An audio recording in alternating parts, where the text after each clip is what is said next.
The third continuous probability distribution that we're going to look at is called the exponential distribution.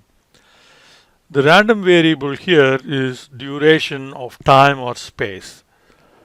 Okay, this is similar to Poisson. It's actually the inverse Poisson distribution. Remember, Poisson is how many successes occur in a space of time, unit space of time, whatever that unit is.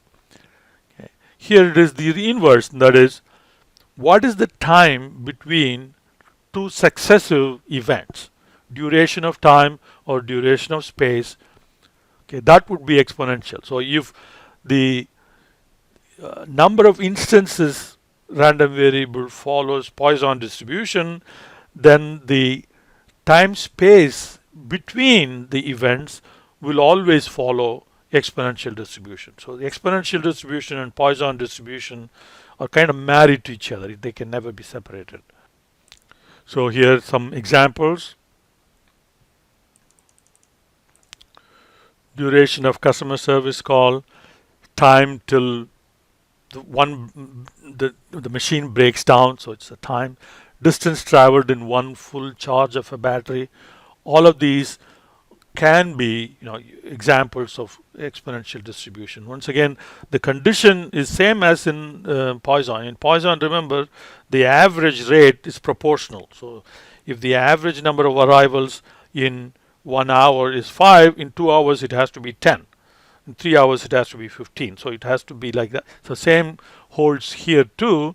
The probability between the rate should be this.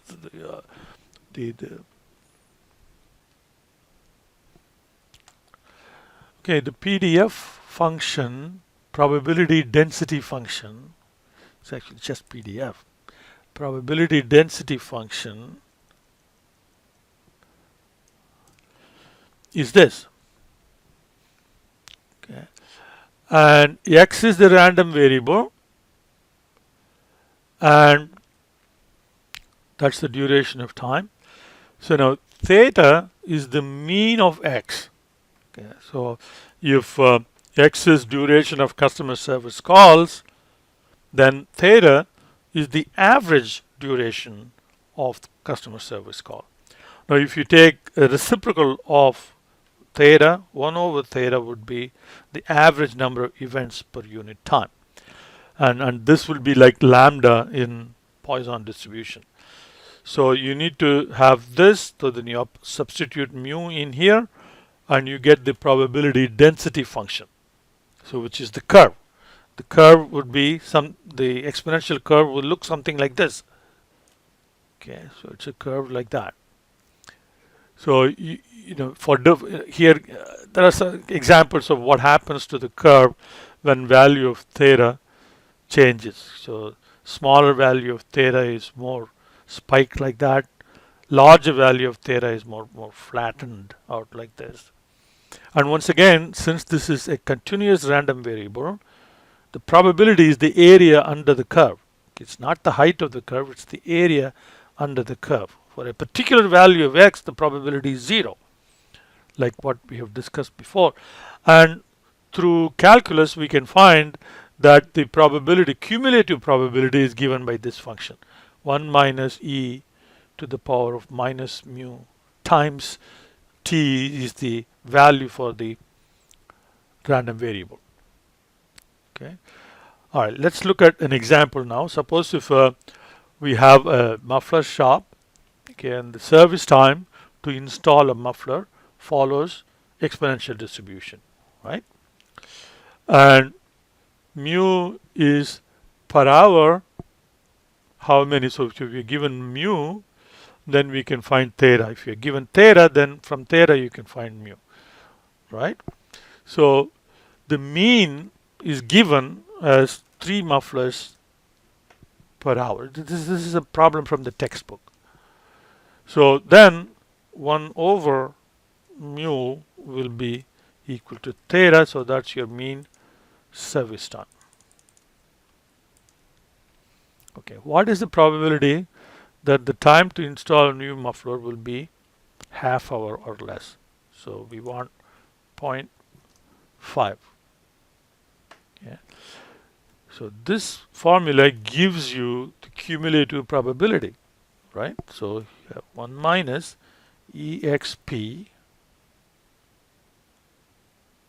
okay, e to the power of minus mu times t. So that will give you the probability of installing within half an hour. Yeah. And what is the probability that the time to install a new muffler will be more than 40 minutes, right? So you have to be very careful. So this mu here is per hour. Okay. So either you have to convert this mu to minutes. So if mu is 3 per hour, what is mu per minute? Okay. Or you need to change the t from 40 minutes to hours. So we'll change this to hours, right? So we want what is the probability that it will take more than 40 minutes. Okay. So first, if you apply the formula from before, okay, like that formula, we needed to have that absolute reference, so we can copy. Okay, so if you copy that, so that will give you the cumulative probability. Okay, x less than or equal to t. But what we want is the other side, okay, greater than 40 over 60 hours. So that will be 1 minus